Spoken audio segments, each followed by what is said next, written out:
Alright, another week, another Grandmaster Nightfall. Here's what you need to know. Here's how this is going to be made easy for the most people. Starting off with the GM modifiers for this week. This time, Unstoppable and Overload champions.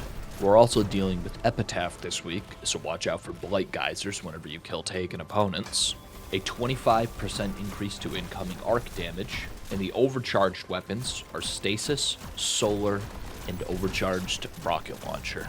And besides that, the remainder of the modifiers are GM standard, wipe when your fire team dies, capped power, etc, etc. Now that the modifiers are out of the way, we have to start looking into what a team composition should be. As always, you cannot go wrong with 1-1-1 split.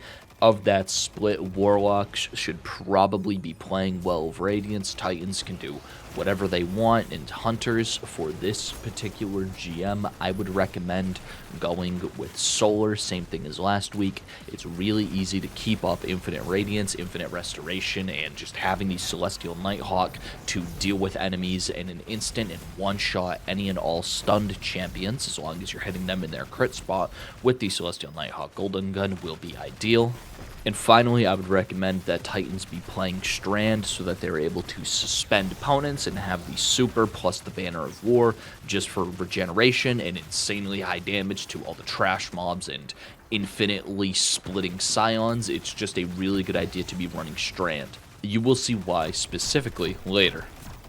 Moving on to weapon recommendations, since this strike is made up of almost entirely taken opponents, it's hard for me to not recommend Wish Ender. Wish Ender is just a fantastic bow for dealing with everything. There are no barrier champions in this strike, so you might want to consider something else, but you can't go wrong with Wish Ender. Items that have intrinsic Unstoppable and have the ability to deal with unstoppable champions easily are also going to be ideal. Those are things like Malfeasance and Polaris Lance. Malfeasance from the intrinsic Unstop, and Polaris Lance from the ability to spread Scorch Explosions so easily, which are going to not only deal with crowd control, but are going to stun the unstoppable champions due to the nature of Scorch.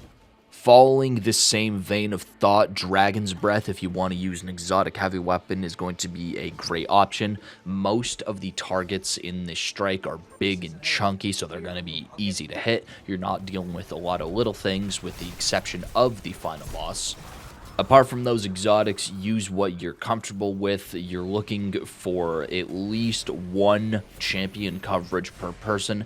Ideally, you have two. If you're running something on stop, you're going to be looking for an auto rifle or a pulse rifle for the overload. And if you're running overload, you're going to be looking for someone with hand cannon or a bow for unstop, as long as they can use those artifact mods.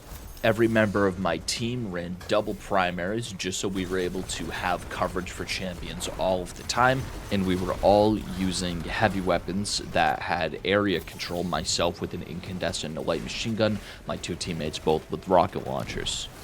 Besides these weapon issues, builds are more preferential. The only thing I would recommend, as always, is having 100 resilience just for the most damage protection, the most damage mitigation, and the most health.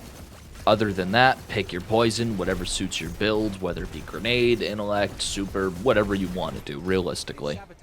On to the actual gameplay of this strike. I haven't mentioned it until now because this is the only time when it begins to get complicated when using this elevator sequence.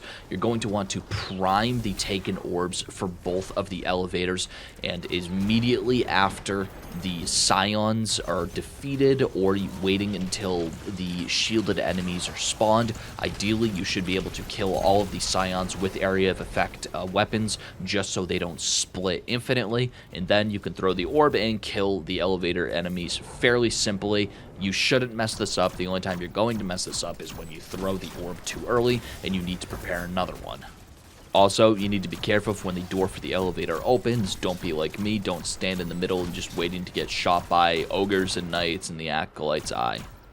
As soon as the elevator is parked until you get to the dimension swapping room, this is just slow and steady wins the race. As always, the time is basically a suggestion when it comes to these Grandmaster Nightfalls. As long as you aren't throwing and not shooting enemies, you're going to have enough time to sit back and make sure you kill everything before you move forward.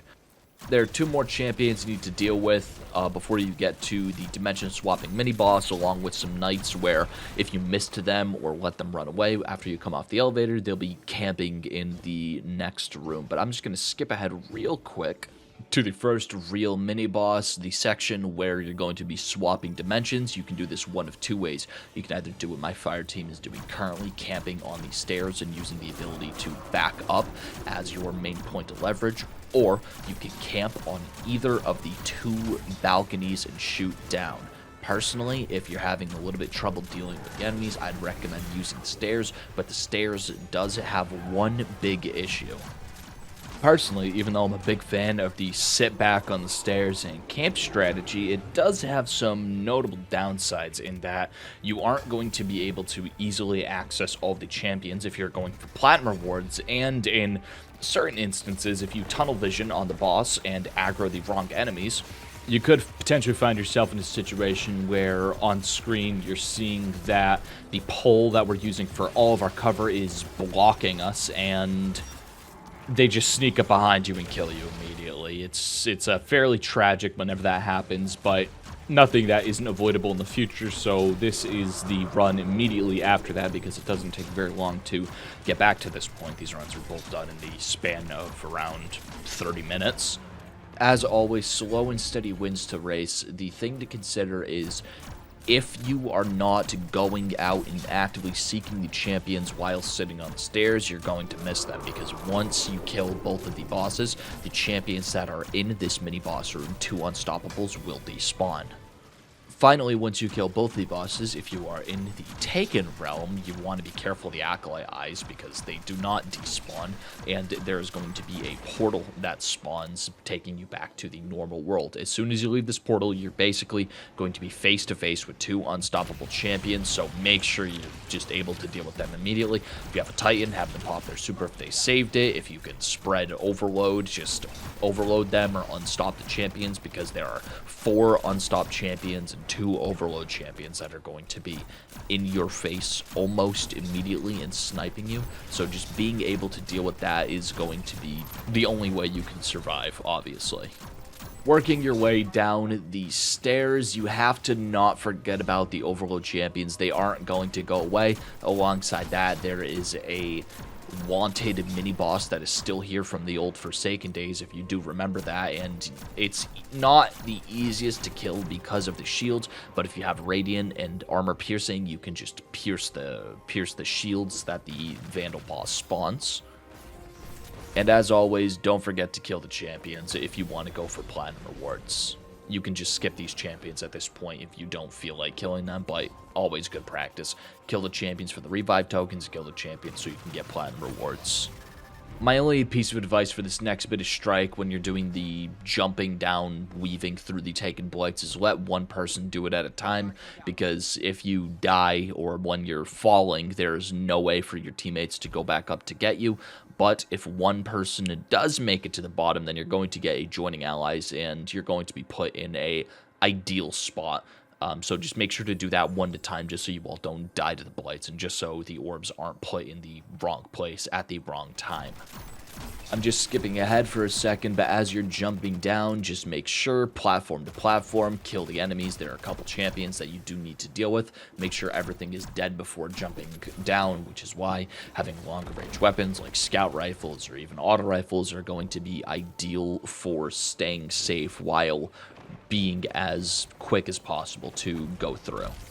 From here, there's only a couple more overload champions to deal with before you get to the first phase of the final boss. I'm just going to skip there real quick.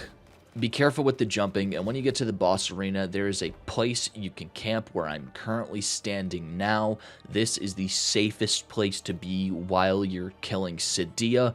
They realistically aren't going to be able to hit you if you're using the cover, and same thing, the adds, the knights, and the scions aren't going to be able to get onto this platform. However, if you jump to the next platform, they will be able to kill you from there, and plus, when you're standing here, you have the long range advantage. Always kill all of the adds before you even attempt to break the boss's shield, because once you break the boss's shield, the next wave of adds spawn. Infinite adds do not spawn here. However, the scions will replicate infinitely, so you just got to make sure you're killing them and you don't leave one, because if you leave one, pretty soon you'll have to deal with 20. And you can do this as a group or just go one at a time to break the shield. It's a little bit easier to go as a team just so you can be covered when the next wave of ads spawns.